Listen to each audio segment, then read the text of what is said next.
What is up, everybody? It's Dr. Vibe here, host and producer of the award-winning Dr. Vibe Show, 2020 podcast news and 2018 Innovation Award winner given out by the Canadian Ethnic Media Association. I am also the host of the only online show for dads and fathers in the world that is sponsored by Dove Men Care, and it's also co-sponsored by Dad Central, Canada's national fatherhood organization. As always, I'd like to say you're blessed, highly favored, a magnet for miracles, and a solution for someone's problem.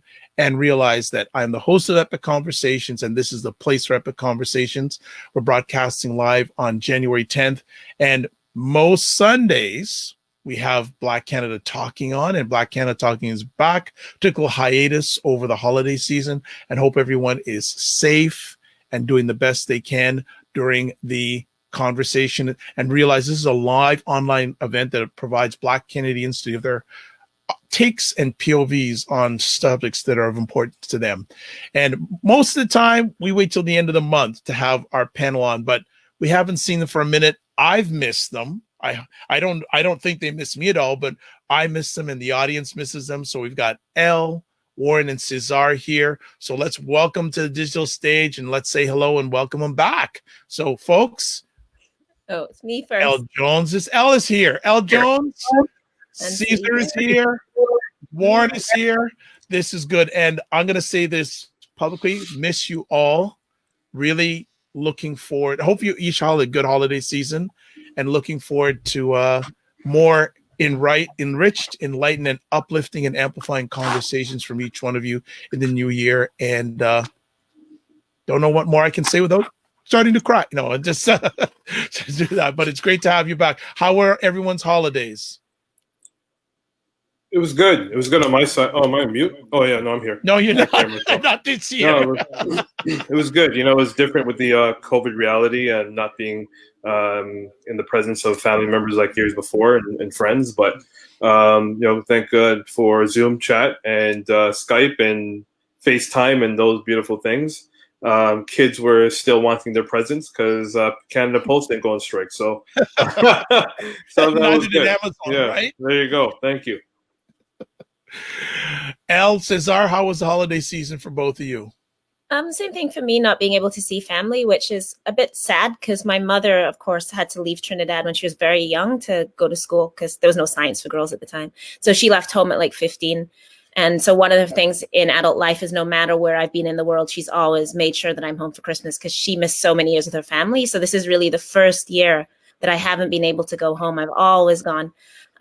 So it's sad in that sense. And I think that really affected my mom going through that. And I think it brought back a lot of that kind of trauma. But, you know, I taught her how to use Zoom, which is was 2020 teaching your elderly parents how to use the computer. So, you know, we pushed through that. And other than that, I apologize for my background. I haven't cleaned and I'm living on the floor. So I'm sorry, everybody, but it's all good, Elle. It's all good. It's a dirty house in the new year because it shows that you haven't put your stuff in order in the new year. But we're all just trying to work through it and figure it out, Elle. So no worries. No worries. Cesar, yourself? Hi, Dr. Vibe. Hi, Sister Elle, Brother Warren, and look in the background representing BI Media. And honestly, very glad to see all of you and to, get in touch again with all our sisters and brothers worldwide in what truly may seem like the 13th month of 2020, if I can put it that way. No, holidays for me were fine. I connected further with family members as the notion of family, notably in the couple, expands. So that's very welcome. I'm very glad of that. Zoom, indeed, technology being ever more present to connect with family overseas, as this year traveling was not the smartest idea, despite what some politicians decided to do. And how else can I put it? No, I'm very optimistic regarding not only the great conversation we're going to have, but in the work that we all do, the advocacy we all do for our communities, and each and every one of us, that this year is going to be an increase of everything that happened last year. And as such, I just remind our sisters and brothers to always pay attention to the importance not just of self-care, but community care, and as well to keep standing up for our people of all background, all shades, but truly to stand up and always take care of themselves. Well put. So, you know what? One of the things is when you host these, you always like guests that do great segues when you don't have to do segues. So when you mention about the 13th month of 2020, after last Wednesday, I fully agree with you. It's like the 13th month of 2020. So we have to give each one of you some perspectives on what the heck happened in Washington last Wednesday. Who wants to start? I say we keep our usual order. Warren, L, and I go last. You see All right. that? Well, Sneaky. I've been nominated to go first. Well, no problem. I'll go first. There's so many things to say, and I'm sure the three of us will intersect at some point to bring it all together, and add some valuable information to people's knowledge exchange this Sunday afternoon. Thanks for that video. Oh, this is new. I didn't know we do this. Okay, great. That's why we wanted you back. Yeah. So the first thing is, and I'm going to use a lot of celebrities, particularly in the United States, who've been mentioning, if it were African descent people, there's no way in hell. And I'm going to be very upfront with wording here and intentional. There's no way in hell that any African descent person who is screaming Black Lives Matter is going to be able to even get on to Capitol Hill to do that. It's so what a coincidence and a time for this to happen in less than 4 months, maybe 5 months since the last protests, the Black Lives Matter protests in Washington, where we noticed that those protesters weren't even able to get through the gate of the White House or in Congress. They were heavily policed. Their bodies were treated as villains in regards to them trying to seek and scream for liberation. And it went on deaf ears. A lot of people died in comparison to the amount of people who died in the riots at Congress. And we also have to think about how power is traveling, really like that mask you got on there, Cesar. But we have to realize how power is traveling in these moments. Power in terms of accessibility to even be on Congress, to even have this riot. The powers that be, regardless if someone opened the door, there was a lot of memes that were going around. This one funny meme that I've been watching, all night last night, just getting a good chuckle at, where they let them in. They were letting the Rogers and the Karens in, regardless of whatever names you want to use. And I take nothing back in terms of the names I'm using, because that's who they were. And in saying that, it just goes to show how united white supremacy really is. I'm throwing a lot of things going on this. I guess my little rant here, because I've been thinking about this for some time now. This wasn't a, hey, you know what? Let's just get up one day and go to Congress. This was planned. Regardless if it was Trump leading the show, there was other people who were allowing this to happen in Congress, and these were politicians. These are police officers. These are security guards. We noticed that there was the police officers opening the fence for the for people or these rioters to get onto Congress. We even noticed that they were helping these rioters down the steps and holding their hands, making sure that they're comfortable. This just goes to show how deep white supremacy really is. And that's why we can't, as advocates and educators, we cannot let off the pedal when we're advocating for our rights. We can't, because this is an example that they're not letting off the pedal, and they've been going full steam ahead for the last 400 years plus. We have to consider what our bodies mean in these moments. We can't just take an Abdi Rahman Abdi or a George Floyd and say, okay, well, yeah, it happened, and move on. No, we when we do that, and we just set the tone of moving on, we are also telling white supremacy, hey, we've forgotten about it, so they can now continue their march, which they've been doing strategically. Look at the education system, look at the jail systems, look at different systems of institutions that are entrenched with white supremacy and money. This is definitely capitalism at its best as well. This is definitely neoliberalism at its best as well. this is definitely white supremacy. So we have to consider why we're having these conversations and how we're going to mobilize, particularly African descent people, not to not acknowledge, indigenous peoples, particularly in Canada, who are facing extreme measures of social oppression. There's no water in certain parts of Ontario for indigenous peoples, right? Now, the priorities in our Western societies is completely out of whack. Our priorities is to ensure white supremacy is upheld at all times, and we've seen that at Congress, and we're seeing that here in Canada. We're seeing that around the world. So I know I've added a lot there, and I'm not going to dominate more because I would like to hear what Ella and Cesar has to say. So I really appreciate me going first. Thanks, Cesar, for nominating. Go ahead. You're never dominating. You're always worried about dominating, and you're never dominating. You're always providing analysis. Thank you. Just to add to that, I think we can't ignore as well that this white supremacist backlash is in the context of less than 24 hours earlier, of course, Georgia was shifted to Democrat due to the Black vote.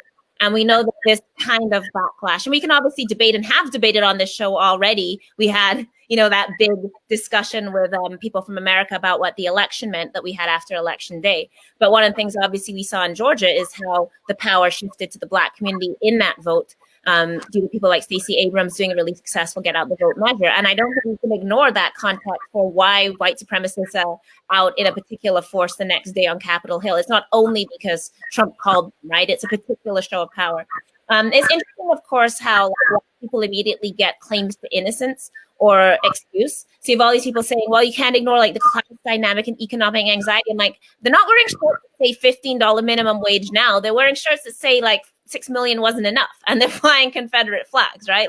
This isn't about economic anxiety. If it was an economic anxiety march, then we would see banners that reflected, calls free wages, more wages, calls for the Supreme Court to give workers overtime. And that's certainly not what they were marching for. And as people have pointed out, the Confederate battle flag made it further into the Capitol than it's ever made it, even during the Civil War, right? So these kind of symbols, which is also really interesting. You have people that on the one hand claim patriot, and on the other hand are flying seditious flags of the South, that quite literally, of course, lost the war against America. So it's also really interesting how in one breath you get this claim of America, USA, USA, USA, and on the other hand, this investment in these symbols that are fundamentally anti-American.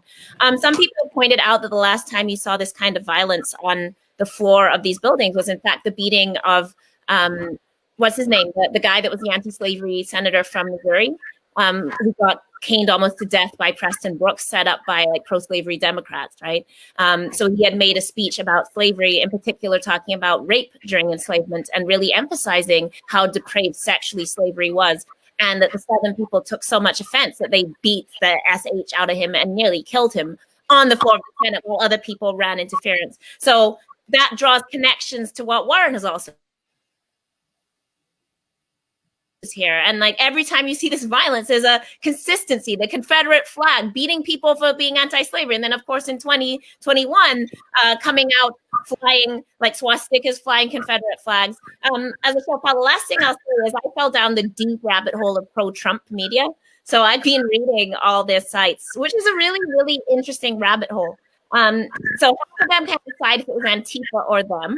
So, which is also really interesting because when it's convenient, BLM/Antifa gets talked about as this organized, violent army of people that are globally in control of the world. And BLM's 98% teachers and ordinary people wearing a shirt that is go to protest. But when it's convenient to them, they imagine BLM as this jack-booted, fully militiaed, armed movement that they're standing against. So that's interesting. But they can't decide if it's Antifa that did it or if they did it. So that's really interesting because then they're don't defame this great patriot by saying she was Antifa, she was a patriot. But then they're also full of conspiracies that convince that Trump is being kidnapped by the military and is being flown around on military planes to different bunkers.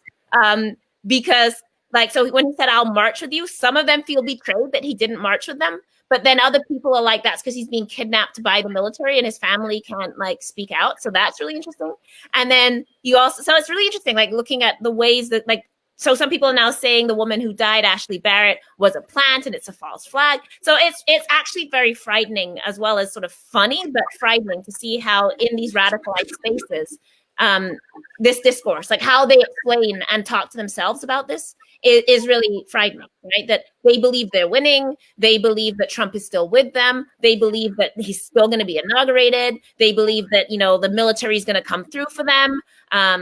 You know, and then you also have these posts of people saying, "Oh, I'm on my way back from Washington," and like where they are. So it's like I recommend reading their stuff. It's like actually a really frightening one on like where things are right now. But yeah, I don't know. I mean, I think the other thing is that what we also have to be careful of, because obviously this has nothing to do with us as Black people. We weren't present, but in the laws that are going to be passed in the aftermath, we know those are going to rebound on us. So, you know, they're talking about domestic terrorism, but we know they'll never take white people seriously. The fact that they were able to organize openly for months, not on Twitter, but on like Parlay or whatever that place is that they have, Parlor, I don't know how you say it, Gab, you know, they have their own media, the Donald.win, you know, they have their own places where they were in the open, you know, calling for insurrection, calling to hang Mike Pence, calling to kill traitors, calling to set up guillotines. And they were allowed to do all that completely uninterrupted, and then show up in Washington completely uninterrupted, and then be led into the Capitol and directed to people's offices, you know? So like, yeah, I mean, it's nothing to do with us, but as they pass laws, then we know it'll be like the next one of us that hashtag something like ACAB will be the ones facing 10 years, not them. So I think as appalled and horrified as we are by this, as we should be by this like demonstration of, you know, the open, violent white supremacy of America, I think we also have to be careful at the opportunism of the other people in power, the neoliberal powers, which include the Democratic Party as well, that are capitalizing on this to pass a bunch of repressive laws that will, I think, ultimately impact Black people the most. They want to take us out. They want to get rid of environmental activists. They want to get rid of BLM. They want to get rid of anti-capitalist people. And we should be very, very careful about the laws that are going to be passed, supposedly about these crackers, you know, because it's not going to be them that they'll throw the book at like some symbolic members of them. But overall, long term, that's going to be our privacy, our rights, our communications, our ability to organize, everything that's going to be hit by this. So as usual, we weren't present. We have nothing to do with this. But in the end, long term, the brunt is going to be on us. And I think we have to be very vigilant of the kind of policing that's going to come out of this. So sorry, I talked really long as well. Sorry. Okay. Yeah, you guys haven't been on for a bit. There's a lot to just, let alone this incident, there's a lot to catch up on. So yeah, Cesar?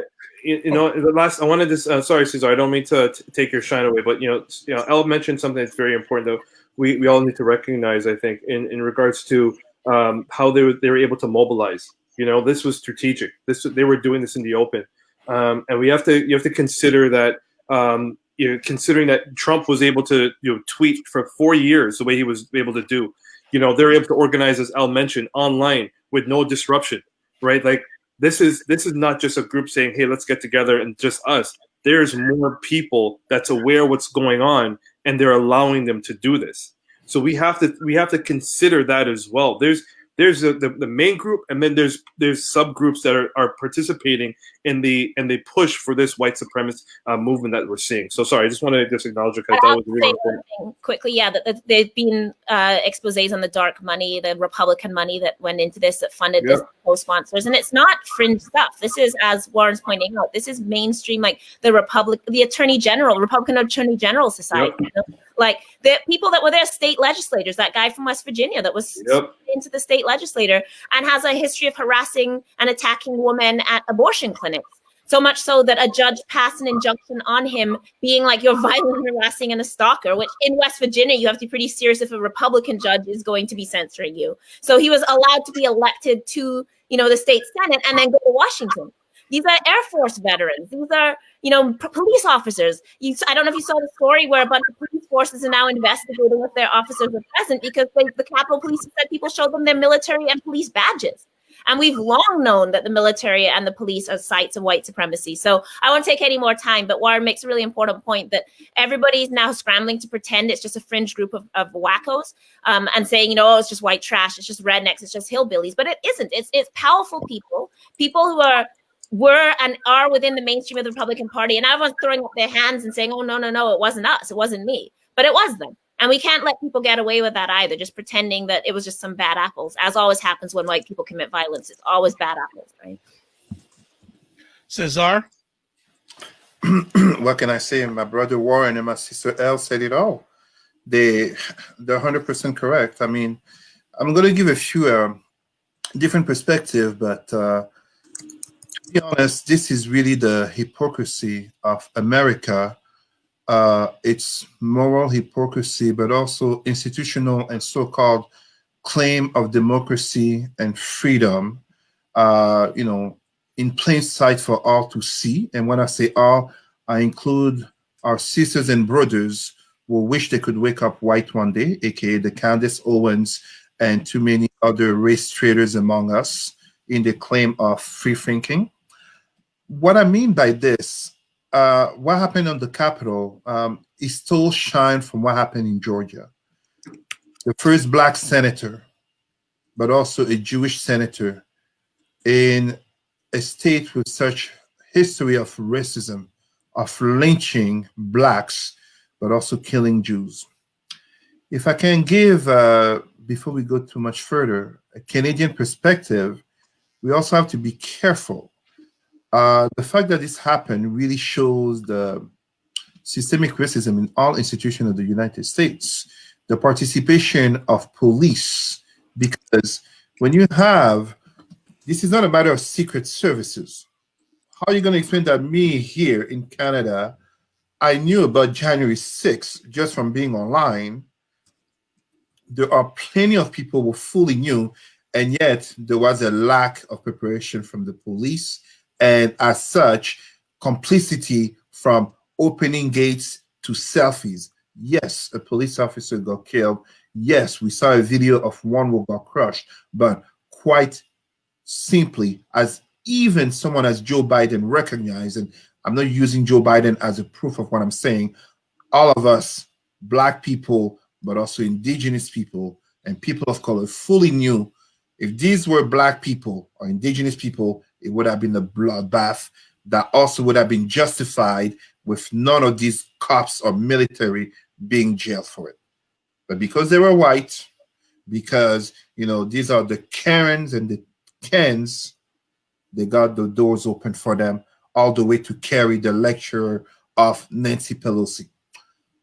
But we must not lose focus on the Canadian element, which is that right here in Canada, we have people like the Gavin McGuinness, aka co-founder of the Proud Boys. He's Canadian. We have Faith Goldie. But we also have a certain Maxime Bernier, aka Trump of the North.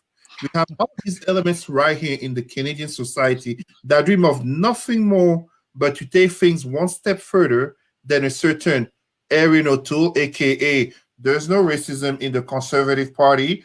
Look at the map of the elected people, the cabinet, and denying systemic racism as a certain prime minister by the name of François Legault in Quebec. So all the elements for the same situation are here. And when I say here, let's be honest, a certain Alexandre Bissonnette will shot people in the mosque. That's here in Canada. But at the same time, when we look at the indigenous issues regarding the fisheries in Nova Scotia, that's here in Canada.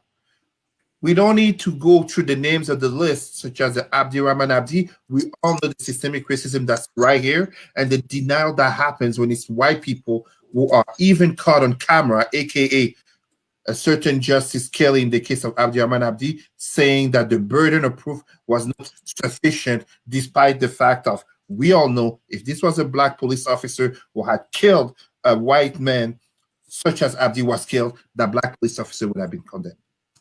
To go further, what I really liked about that situation is how ironic it must be for African dictators, aka those people from the trees, to see how America is indeed free by the very standard of Trump said it.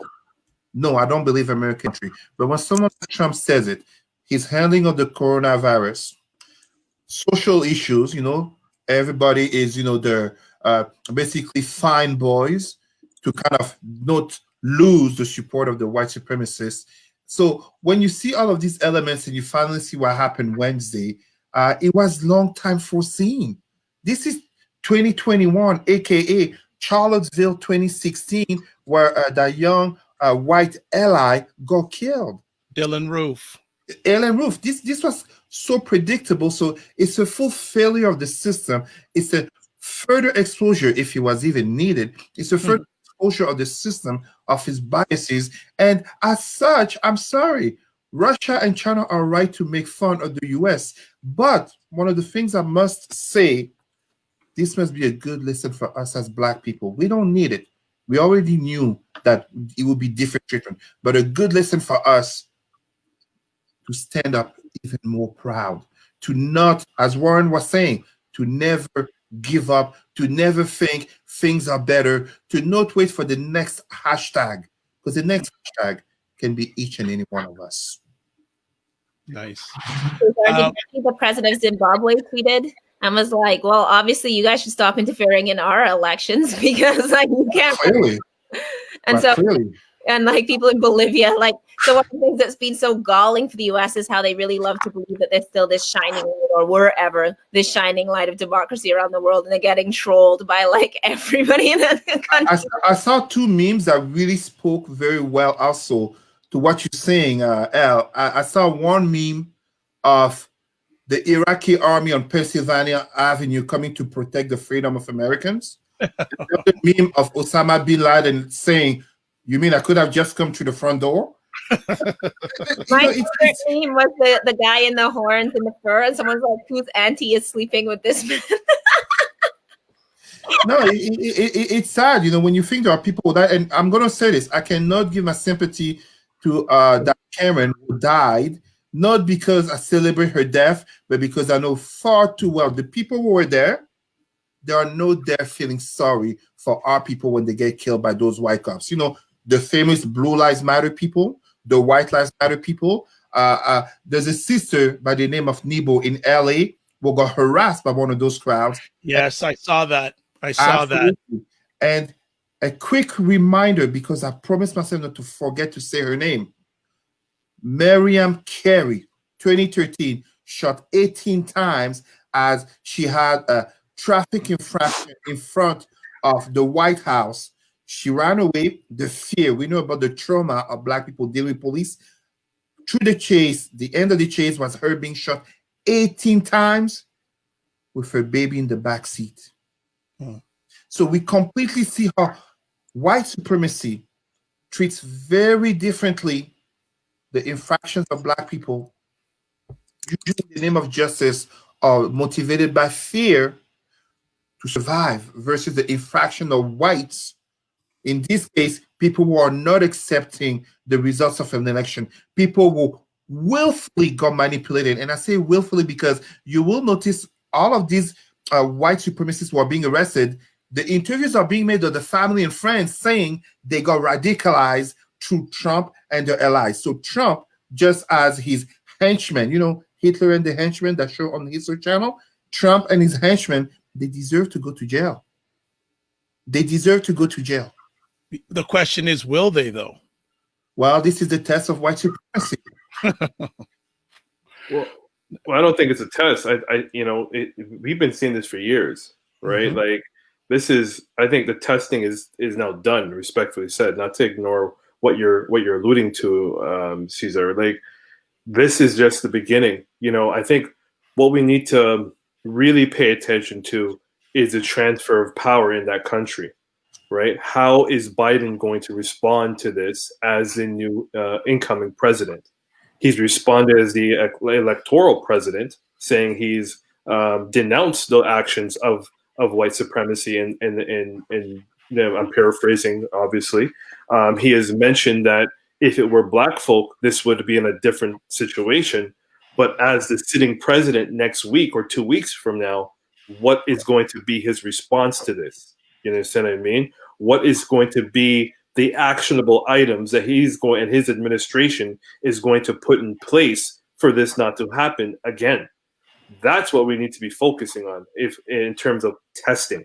Let's test what's going to happen. I want to add two other things with what Warren said. First of all, who knows what's going to happen between now and Inauguration Day? Right? Because something tells me there's another thing to come. Yeah. Well, and also, and another part, and another thing too is the way that and I don't say his name, I just call him 45. The way that he has put so many judges who are Republican based in the American judicial system, he's won. He's won, right? He's got all the people he has in place. Plus, he's got 70 million people who like him. You know, I'd like to add something right there, Dr. Vibe. You said something that's very, very, very important for us to recognize, right? He has injected himself into the system. For years to come. Has anybody seen The Dark Knight with the Joker? All right. This is exactly what the Joker did in The Dark Knight. Right. Trump is the Joker in our reality. That's what has happened. If you pay attention to that movie, which is one of my favorite movies, by the way, the Joker set everybody up. He set up Harvey Dent to be the fallen white knight and be this criminal. And if that was to happen in the movie, then all chaos would have started. Batman knew that. Jim Gordon knew that. They all knew it. So that's why even after Harvey Dent died, Two-Face, they had to cover it up, his actions, his dark actions up, and Batman took the fall. Hence the reason why he went to hiding, if you paid attention to that movie. Trump did the same thing. Even though he was coming out, and he didn't want to come out, but he injected himself into the system, his ideology, that's what I mean, not himself physically, his ideology into the system by putting players in certain places and writing laws that even if they wanted to untangle those laws, it'd be very difficult for them to do. Right. That's right. So we need to understand, again, what the white settler colonial moments are doing to us and continues to do to us. It's deep entrenched into our education, into our politics. And this is Trump's a way of deepening that injection into the American political scene. And there was I just got one more quick thing I'm going to jump out, because usually I don't get involved, but I want to just lay some other things. One of the words that us as Black people use a lot is legacy, right? Legacy. 45 has made sure his legacy is going to last for hundreds of years. Oh yeah, 100%. Look he's got Republicans on the Supreme Court. He's got it weighed to that. So the gall of Republican senators saying they're trying to separate the action with him. They're all the same. They're all the same. And I want to get each one of your thoughts. When you hear Americans say, "This is not us," what do you have to say to them? Oh, please go ahead, because I mean, what's ironic, funny, horrifying, and all of this, of course, is you get these very serious editorials being written like, "This will dent our world standing, and now we won't be a light of democracy for the world." And I'm like, did you miss the whole part where you've interfered with CIA have killed our leaders, you've interfered with our elections, you've destabilized our economies, you've blocked our trade, so there's this delusional. So I mean, this is what someone once said: the best war is one, and you can hate both sides. And I somewhat feel this way about this one. You're very critical, obviously, of these white supremacists storming the Capitol, but also then the mendacity, the cowardice of the people that are the mainstream in the party that now want to disown those people and then act like there is this idea of America that they cling to, as though they didn't spend the summer brutalizing and tear gassing protesters, as if they didn't use the military to clear a path to Trump so he could go fake pray at a church with an upside down Bible, as though those things are disconnected. Now that everyone's like, this moment, what a shock, and of course, it's all of America's violent political history. I think the other thing you really see that's concerning, and it's on all sides, a particular politics of nihilism, right? That people don't really believe they can get change. So people don't really want to organize for change. And I think we're living in this age on all sides, very exemplified by social media. At the same time as this was going down, and I'm not doing horseshoe theory where I'm trying to say the left is the same as the right. What I'm saying is that there are symptoms of people's political engagement. So I don't know if you followed Force the Vote that was going on in the left, where people were trying to get the squad to not vote for Nancy Pelosi and hold a floor vote for Medicare for all in return, basically, for like allowing her to be speaker. And it didn't happen. It just came off like people started, Jimmy Dore and others started doing it on Twitter. But what was really interesting about it is you got people whose entire politics, and I'm not debating the strategy of the thing or that. I'm saying that there was this interesting thing where people were like, well, now we've exposed the fraud. You know, now we know they're fake and they're sellouts and they're frauds. And I'm like, and what? What does that mean for you? What does exposing people mean? And then you're seeing the same thing on the right where they're like, no, Trump was playing 3D chess because he exposed that Pence was a traitor now. And I'm like, okay, so you know Pence is a traitor. Like, now what? You know, and I think for a lot of people that, especially because so much of our politics is being done on social media, people don't actually know what to do. Because we live in these times, this goes to our year wrap up, right? Where people have like lost their businesses, lost their homes, you know, a lockdown, like the neoliberal consensus, the loss of jobs. And I'm not using that as an excuse for white supremacy. I'm saying that we badly as a world are going to need to organize. And because people don't know how to do that, people go into this direction. I think that's a very hopeless direction, which is like, all we can do is sort of scream about it, but we don't know what we're going to do to fix it. And I think you're very much seeing that. I think a lot of what's going on in America is really just people don't believe in anything. So they're believing in like cult figures and this conspiracy. So I watched a whole video last night, like the QAnon conspiracy, where it's literally like Trump, the Q guy will be like, watch what Trump says about the military. And then inevitably Trump will make a speech where he mentions the military. And then they'll do like this number thing where they're like, he said the military at like, you know, minute 13 in the speech. So that means on the 13th day, he's going to call it. It's like almost like this mystic, like numerology where you can like twist anything to make it become something that you can now believe in. So they're saying that his concession speech, when he said like a smooth, orderly, and secure transition of power, he's saying SOS. So he's sending a message to them that they need to, you know, and I'm like, there's something going on here where people need that. Like, where you need to believe in this figure and need to constantly believe, like, you'd rather pick apart a speech for which word is here and what it might secretly mean than like organize against your like congressperson to like get a check, you know? So yeah, I mean, that was a long answer, but no, I mean, America's always been violent. This is the actual face of America. And what's sort of gross and where I guess I do feel for the patriots, like is the patriots, you know, the insurrectionists, is how thoroughly they then got abandoned by the same people who used, exploited, called them there. And then when they realized they were a liability, how quickly they got thrown overboard, but they won't learn a lesson from that, you know, that like they're still diehards, you know, and it's like sad in that sense, like how people in power use the people, you know, the cynical, opportunistic. Hawley and Cruz are Yale and Harvard educated lawyers.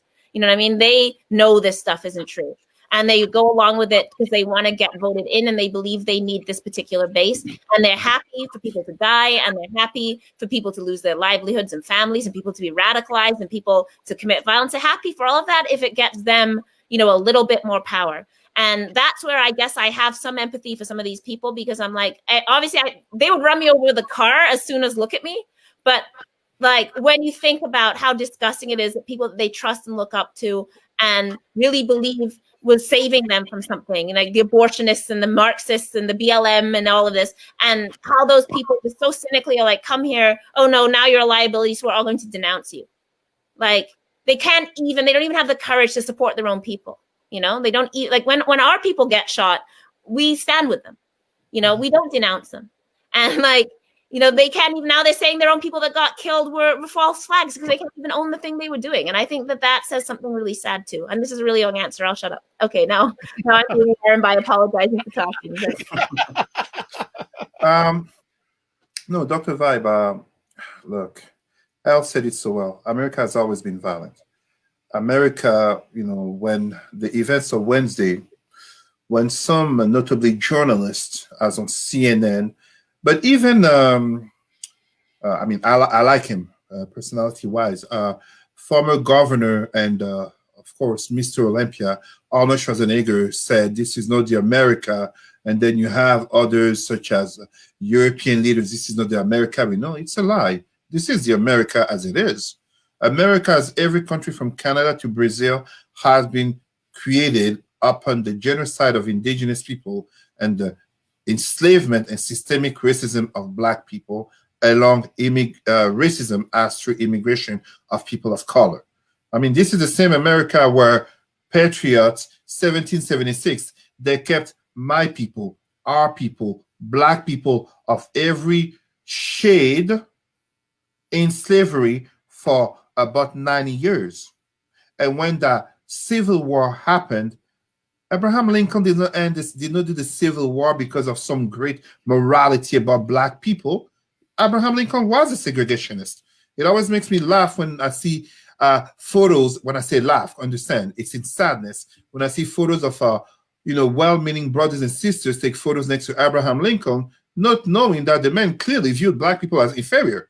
It's just that economically talking, slavery was no longer sustainable in the mid-19th century of the industrial age. That's it. That's all.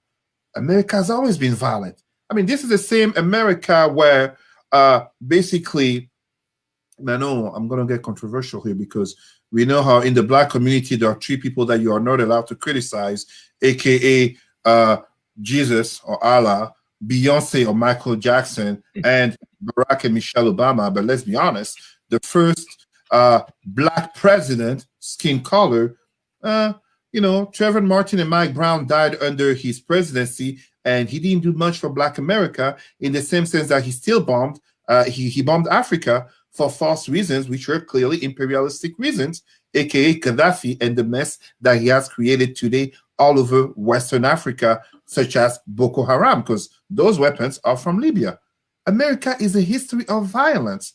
I am not insulting that nation. I believe there are great things to celebrate about America. I am an African-born, European educated, European raised, who parents brought him to America, and I have a lot of American culture in me, especially Black American culture. However, we need to have that honest conversation in terms of what is the history, the politics, the economics, and the society of America and the Americas, from Canada to Brazil, from the lens of Black people. It is basically the story of marginalization, oppression, violence, exclusion, that very history that explains why COVID-19 disproportionately affects and kills Black people from Canada, as in Toronto, to Brazil, passing by the United States. America is an empire. So allow me to give you, true to my name, Cesar, an example of what America is. Some people, and I heard this from some journalists, to compare Donald Trump to Nero, aka Rome burning, and Rome, the US, the Capitol burning, and Donald Trump watching it on TV. If not, he would have been on the golf course in Mar-a-Lago. But before Nero, there was a Caligula. Before Trump, there was a Nixon. However, after Nero, there was a Commodus. Commodus, aka Gladiator, the movie. There was a Commodus. Imagine what's going to come after Trump. Because, as I said in a CBC interview 2 years ago, in 2018, and this may offend some people, but that's okay. Let's be constructive in our thinking here. Donald Trump is the best thing that has happened in terms of race relations for a very, very, very, very long time, because his racism, his discrimination is so in your face that you have to take sides. And yes, we have seen some Black celebrities go for photo ops and justify whatever reason by which they are standing by him. We have heard the Republicans praise the fact that they've never gotten such high minority/Black vote. But you see, when Republicans are talking about the fact that the elections were fair, it's another way of saying too many Black people voted.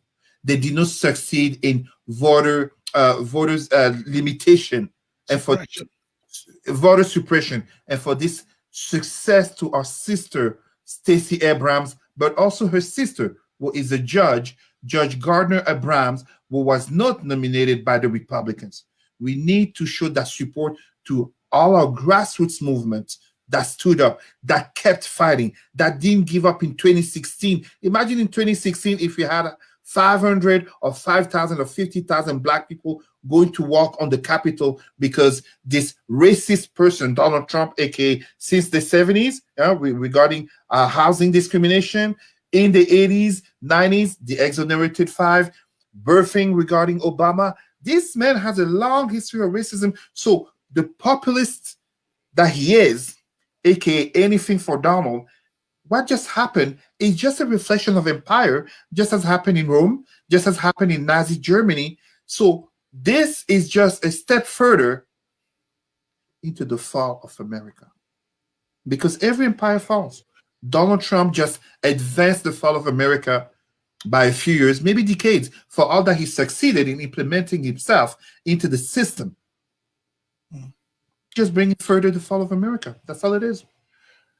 Warren, anything else you want to add before we do a recap of 2021? I think what we, I would like to encourage the three of us or four of us to chat about what we should do as African descent or Caribbean, Black, however term you respectfully want to side with.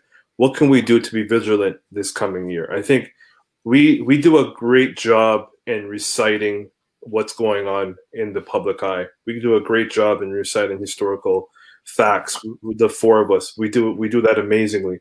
And one thing I want us to really encourage is what can we give people in this moment right now for them to take on and reflect and put it, place it into their normal way of living going forward. I think that's what we should really focus on, and something that maybe we can do in each episode going forward.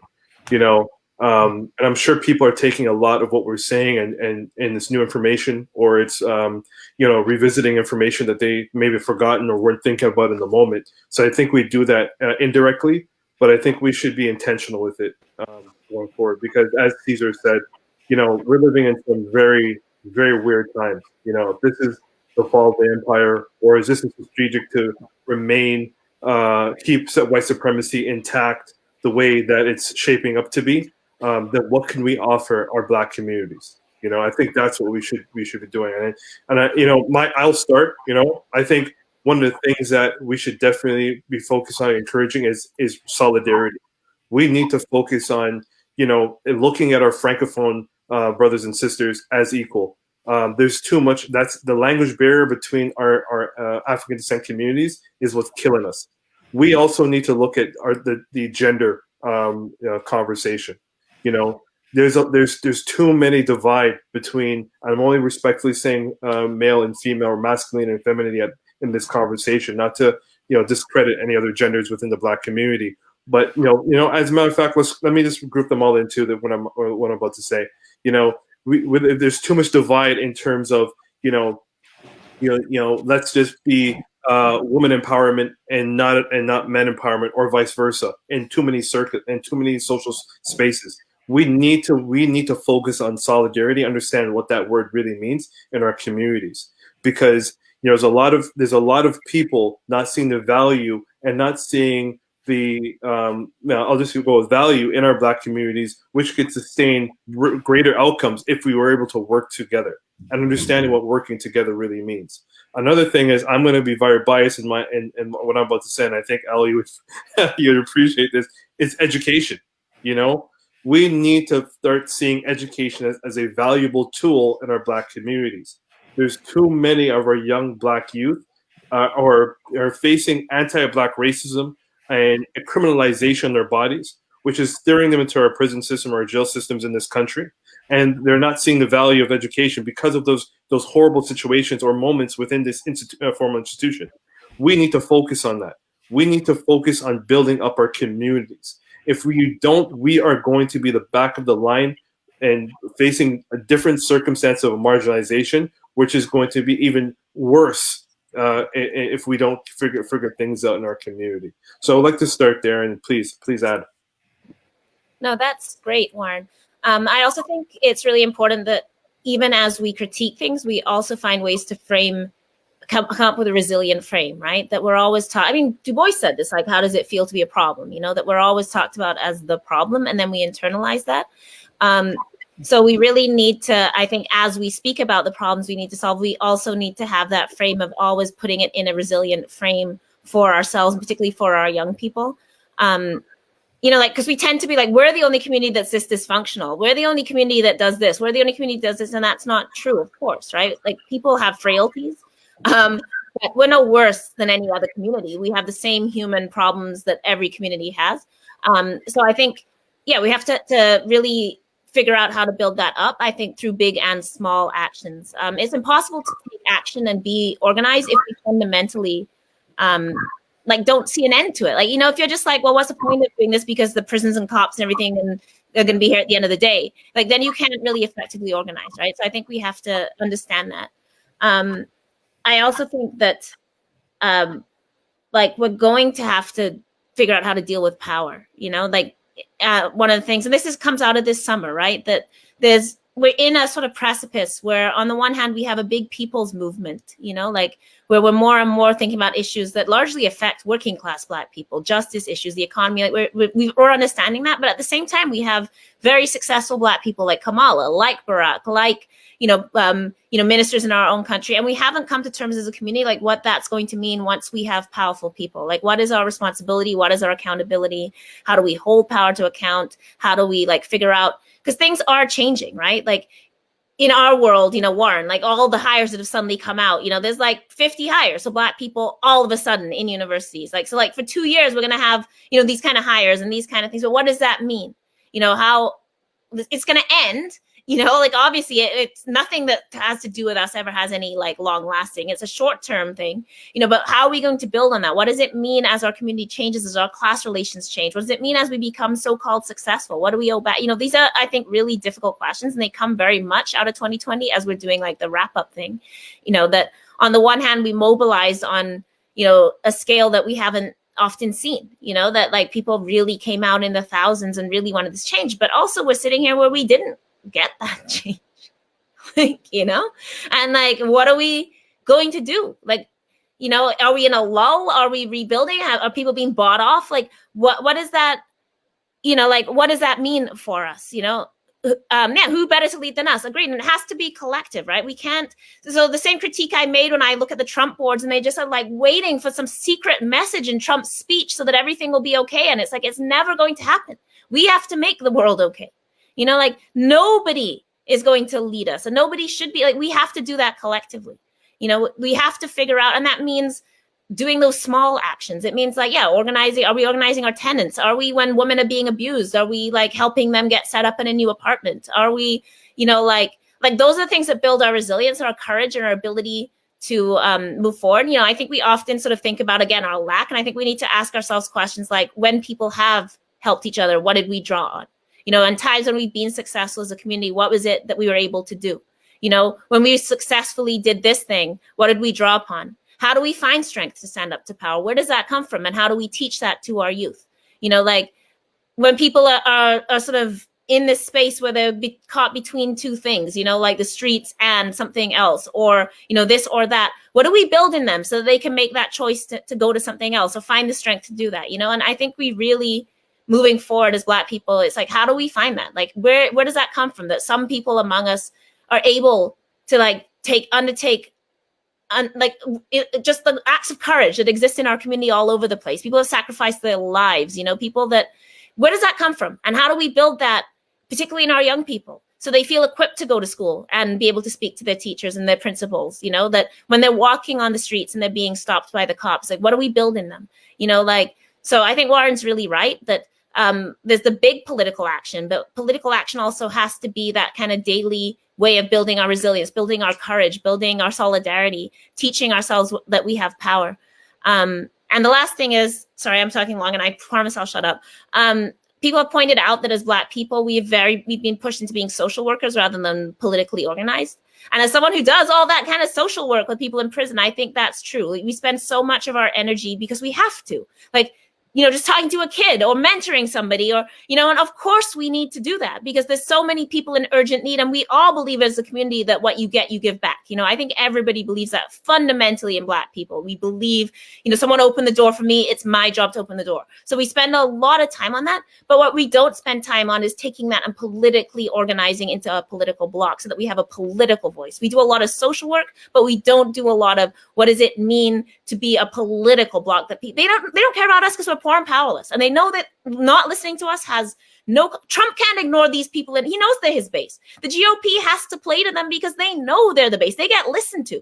The crazy evangelical Christians, like the ones that are, like they get listened to. These people that storm the Capitol, they're being screwed over right now. But in the end, they're the 75 million base. They will be listened to and catered to. And we are not.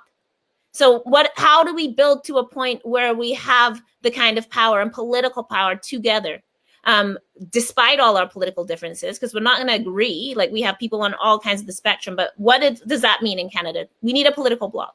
And we've seen that, like, coming out of COVID, coming out of the BLM protests, coming out of everything. Like, we need to find a way to have a political voice that gets us what we need, and I don't know what that looks like. And now, Cesar, go ahead. You brought up something that you touched on, Cesar. I just wanted to add, sorry, I'm just feeding off L today, and I'm not saying I'm not feeding off you, Cesar, because I'm feeding off both of you. Okay. I'm not today. That's why. But you mentioned something that it needs to be said. We do a lot of social working in our communities. There was this, I can't remember the name of this doctor, but this doctor in the United States had studied the reason why we're doing so much social work in our communities. It's the way how we organize and how in our political system within our communities. There's too many ideologies going on. One of the things that we do, he mentioned that we don't value the family structure enough. We don't value that we can't continue to put the labor power on the backs of women to raise our children the way we're doing. Okay, it's not to now villainize black men, but we need to figure that out. If you're thinking about it, a lot of our black youth who are experiencing the anti-black racism continuously in institutions, particularly formal education, they're not going home to homes that support them through it as well. We need to also figure that out as well. There's so many things, but I think if we can collectively understand how to have positive family relations, I think that's a start personally. So I just wanted to add what, the social worker piece, because Al brought that up. And I think we miss, not saying LU, but I think we as collectively missed that conversation to have, because we don't have it enough. It's not about outing our laundry. It's about talking about a reality that we need to focus on, so sorry, Cesar, I just wanted to mention that. No, thank you, Warren. That was well said, and L, always brilliant. What I can really add to what has already been said, I will take back some elements from my Black Lives Matter speech of June 5th in Ottawa, in terms of the fact that as Black people, we need to make Wakanda not just be a fiction. We need to be able to come back to a center of Blackness and make it real. What that means, Al said it very well, to not just be social workers catering to our community, but become political actors.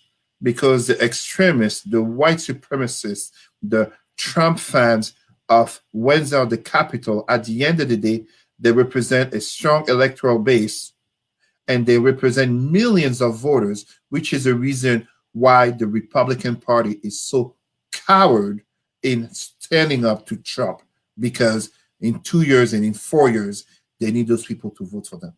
For us as Black people, we must, and I know this is very hard for many to hear, to understand, to accept, the reality of being Black in the current world that we live in is a reality in which we don't live with white people.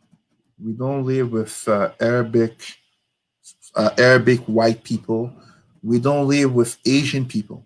We survive to the systems of domination. And when I say survive, even when you go to Africa and the Caribbean, you see the strength of the Chinese presence. We all know what happens when a white tourist complains or even seeks employment in our countries. It's a lot easier for them. So we are here surviving. There's nothing racist in what I'm saying. First of all, if you're Black, you can't be racist in this world. But the fact of the survival of Black people basically makes it that for us to rise, we must be able to evacuate the negative narratives about us, because when it comes to race, the focus is always about us, just as when it comes to religion in the Western world, the focus is on Arab Muslims. So when it comes to race, we must evacuate that. Warren is absolutely right about a focus that we must do ourselves regarding the family. The lockdowns of COVID have created an increase of domestic violence. We must denounce our homie, brother, partner that we know is abusing his girlfriend or wife and the kids. But we must not give a pass to our sister, our black woman, who is also abusive to a brother for whatever reason she can claim. We must do group economics. Supporting black business is not to say simply because they're black, but we must uplift the standards so that we support them, just as we must do more sharing of successful black people than keep sharing on the negativity and toxicity of too many entertainers, and not just entertainers, will pollute the minds of black children and black youth into us thinking we are only successful through sports and entertainment. Black professionals, I ask you, I demand of you, I beg you, mentorship. Be there to show the way to the youth, but also to other adults in showing them how to improve. This week, I had a brother, an older brother that I look up to as a mentor, make me aware of a certain flaw in my character that I can address to further my professional development, aka time management. And you know what? I listen to him. I will better manage it, because as busy as I can say I am, we are all busy. But we must be able to improve on everything we do so that we can rise by adapting, adjusting in order to advance. We must also educate ourselves. Educate ourselves is not celebrating that there's a black James Bond. Congratulations to the sister, but honestly, I don't care about that. I want to see not just a black Mozart as is coming in 2021. Chevalier de Saint-Georges was there before Mozart. So I want to see our black heroes, aka women and men, be brought to the screen. I want to see our children learn about them. I want to see why children hold black dolls, as you see behind me, but not just hold a black doll for a photo that looks cute, but hold a black doll and learn about black kings and queens and warriors and fighters for justice. Because Africa and the black history is full of that more than any other continent, my friend. Don't be fooled. Me, Cesar, Queen Amani Renas, stopped the Roman armies from going further south than Egypt. How many children know this? We must be able to focus on our spirituality. I know so many people hate when I bring religion.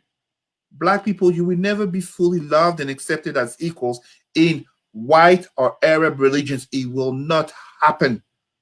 And they're not racist for it.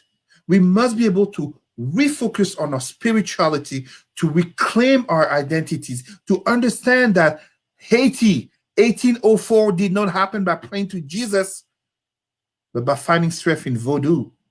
Just as African spirituality was very much alive in the Candomblé, and Brazil, in Cuba, etc., etc. All of these elements that, as we speak of 2021, of new beginning, we must be able to do all these things to change the narratives. Without giving his name, one of my mentees who went through a very hard time in 2020 because of some family drama that went to the news that involved police and the criminal world, I was so proud of him. He stayed in school. I supported him. But it's not about me supporting him. It's about some family members of his, some friends of his, all of us being there together to tell him, don't give up. You don't have to follow the path of your brothers. And he finished school. He finished school. He got a job. He can be a change factor in any black community that he goes to because he has a baggage. Very quickly, just to finish, allow me to give some black intellectuals. We need to reconnect with our black intellectuals.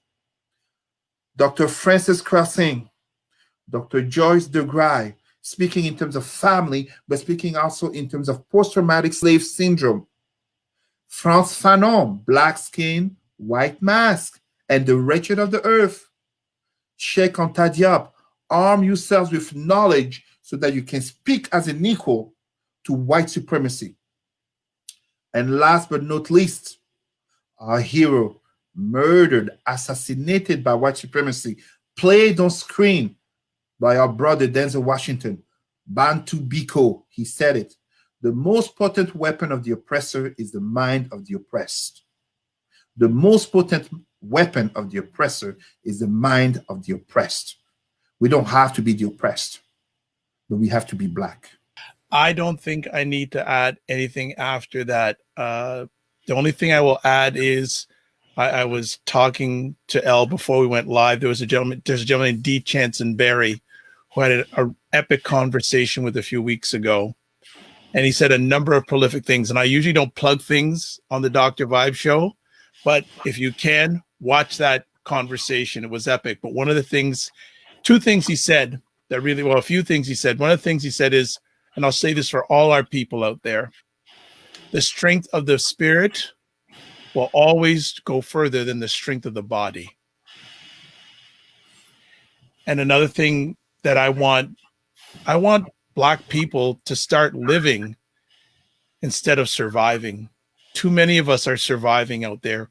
We need to band together, and some won't be able to, but many of us need to band together so we can start living instead of surviving. There's too many of us that are surviving out there, folks. And look where surviving has got us.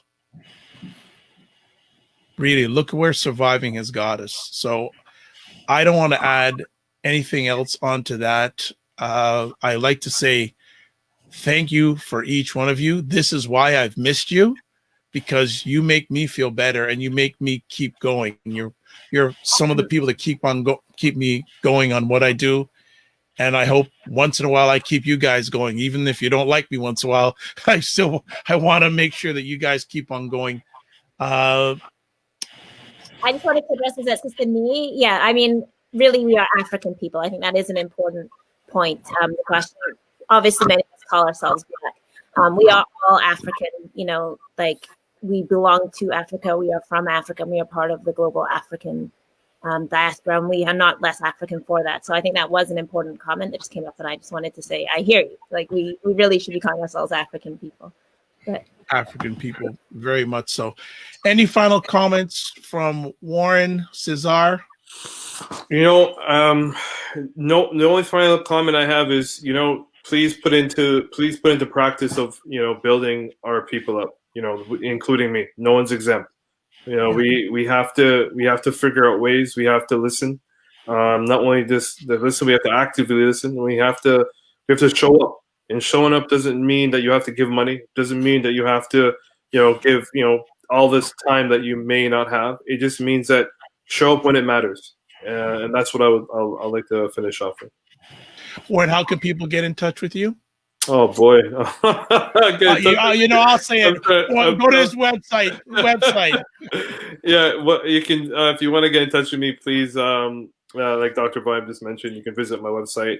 All my contact information is there. It's warrenclarke.ca. So it's very easy. Clarke with an E. Don't forget that. That's important. All right. Elle Jones, any final? Are you related? I've never asked you, Warren. Are you related to the Clarks out here, or is it through a different? I'm certain. I've heard I'm related to. I have family out in the East Coast, so I'm applying for a tenure track job out there. So we'll see. Are you flying at the Mount? Pardon me? Are you flying at the Mount? Yeah, I am. So okay. Yeah, I'm making it public. So whoever's listening at the Mount. So hopefully we'll be calling. Yeah, we'll see. I'm just trying to finish this doctorate and just go. East Coast. We'll see. Get ready. Four positions, so it's not like we're in competition. It's but an abundance of investment. Yeah. The one thing I'll say, like for those who are applying for, tenure track positions under the Black Scholarship Call, there is this idea that there's an abundance of Black scholars, and that's not true. I know. How are they going to fill them all? There's only few of us, because if you think about formal education, there's already barriers for many of us to even get to the undergraduate level. there's barriers to get to the master's graduate level, and then there's certainly barriers to get into the PhD graduate level. So that's why education is so important. If we're going to change this narrative, parents who are listening, guardians who are listening, young people who are listening, choose post-secondary education. I get it. Not everybody, academically, inclined, and I, want to go to the trades and all sorts of stuff. I understand college. I get it, but we need more of you going into academia. If you're interested, you need my help, just email me. I'm going to put it out there. I do a ton of mentorship programs in Ottawa. I like Cesar in Ottawa. Elle's out in Nova Scotia doing her thing. But reach out to us. If we can help in any which way, sorry, I'm signing Elle and Cesar up here. If we can help in any which way when we have the time, I would love to do so. So I'm putting it out there. Thank you. Warren, off air, hit me up. I can give you a bit of I call it the mount, right? So I can give you a bit of a guide to the mount before you get your application. So give me a call. Okay. How can people get in touch with you, Elle? So email el.jones@msvu.ca.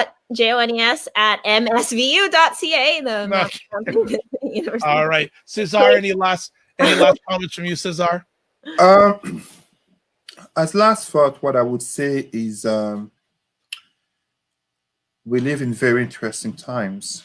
We live in it's kind of like, and I mean this, of course, with the utmost respect to our older brothers and sisters, but it's almost like the 1960s 2.0 for us in this generation without the nature of violence over there.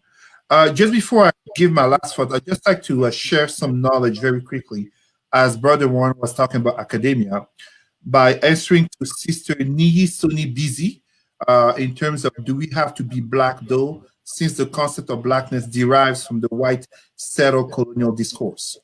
Brothers and sisters, I may surprise some of you here, but African people knew they were black before white people said it.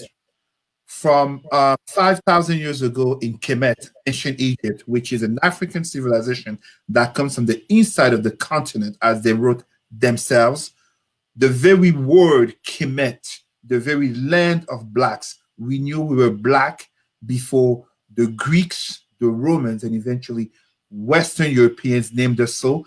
Even after that, long after that, you go back to just the 18th or 19th century. So it's the 19th, 18th century. This is taught at the University of Delhi in India. The Aryans, the whites, those who became whites in the area of the Iranian plateau, when they started to invade the Dravidians, they fully knew they were black, as they referred to themselves already. And as such, these concepts of whiteness came to be created. And even in terms of Europeans, when you look at the history of art, so art history, notably through painting. I have a book from the Museum of Florence here. It explains how colonization following Christopher Columbus, but even before that, Pope Nicholas II in 1443, how the idea of slave equaling to black changed the nature of painting in the depiction of black people as evil, dumb, lazy, etc. But even before that, black people, we refer to ourselves as blacks, just as in terms of our ethnicity, aka tribes. As last word, as Warren said, indeed, the education is there. Now, don't get it twisted. If you go to trade and college, congratulations to you. Warren is not minimizing the importance of that, but always keep an African, a black spirit, as your community needs you, in the same sense as all other communities call their own first and foremost, to give them jobs, to help them succeed. I would like to say, as we are finishing, 2021 is indeed a year that seems so far as the 13th month of 2020, but it's an opportunity for us to always increase our knowledge, always increase our activism, and also increase our sense of belonging, of basically, am I my brother, my sister's keeper? Yes, you are. Yes, you are responsible, because whether you be mixed with green eyes and blonde hair, or you be dark skinned like Midnight from Sudan or Senegal, guess what? Whether your name is Trevor Martin or Diallo, who got murdered in 1999, or Abdirahman Abdi, and etc., etc., etc. In the four corners of this world, from Japan, Naomi Osaka, to the US, to Brazil, I wish for my people, Ubuntu, I am because you are, and Sankofa. We keep advancing without never forgetting the past. We keep advancing without never forgetting the past, because I am because you are. Ubuntu and Sankofa to all of my sisters and my brothers. Welcome to 2021. Contact information? President at rootsandculturecanada.com. But to be quite honest, I'm easier to reach on Facebook, aka, as so many Black activists, I am blocked right now for comparing the Lives Matter protest to today. So I'm blocked until midnight, just to let you know. So as of Monday, we get back into action. But my Facebook, Cesar space Rimy, R-I-M-Y space Emery, E-M-E-R-Y. Easiest way to communicate with me. But of course, we always stay in touch. Excellent. So everyone, whether you're watching live on the replay or listening on the replay, you see why I miss them? Make sure you check them out and support them wherever you can. I am Dr. Vibe here, host and producer of the award-winning Dr. Vibe Show, the home of Epic Conversations. I'm the host of Epic Conversations, 2020 Podcast News Award winner and 2018 Innovation Award given out by the Canadian Ethnic Media Association. Also note, once a month I host the only online broadcast for fathers and men in the world that is sponsored by Dove Men Care and also co-sponsored by Dad Central, Canada's national fatherhood organization. I'd like to say thank you to everyone who watched this live on the replay or listened on the replay. I'd like to give a big shout out to BIA Media for the production. And as always, I close out with this: live your life as a dream. If you can dream it, you can make it. Sometimes you have to get smaller, get stronger. Block assumptions and aim bigger, aim better, aim higher, aim wider. I'd like to thank Warren, and Cesar. We need you, and we're glad to have you back and looking for another eventful and positive 2021. And love, faith, and respect. Goodbye, everybody.